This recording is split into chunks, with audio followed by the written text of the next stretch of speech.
Next question over here. Hello, I'm Anna Sofia Bagyurayev, and I have kind of a follow-up on the biology question from before.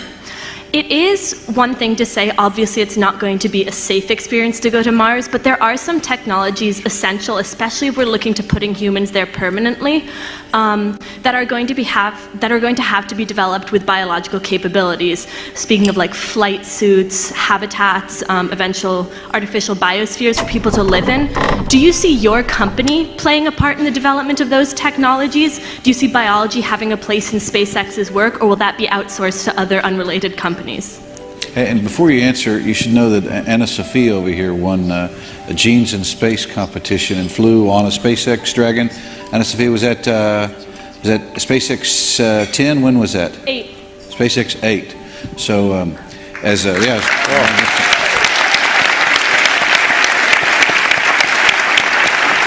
and a very smart young lady. In fact, I think she's smarter than me in high school than I am now. So anyway, so good luck with your answer. Sure. Biology obviously has a significant role to play in any kind of permanent Mars base or city. I mean, for SpaceX, we're trying to make sure we can get people there reliably at a cost they can afford, and get cargo there at the right cost number. Because there's kind of a threshold cost per ticket or cost per ton to the surface of Mars, below which a self-sustaining city can develop and above which it cannot. That sort of critical sort of economic and technical threshold is what we're focused on at SpaceX. I think we'll probably also have to do a fair bit of work on propellant depot, basically a propellant plant on Mars. But then our intent is to,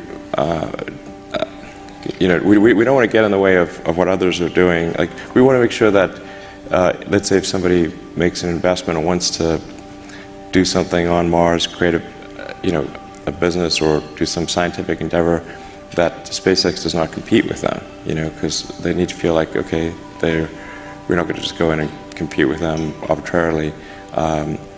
We want to make sure that they feel it's going to be a fruitful environment to go there and do something special.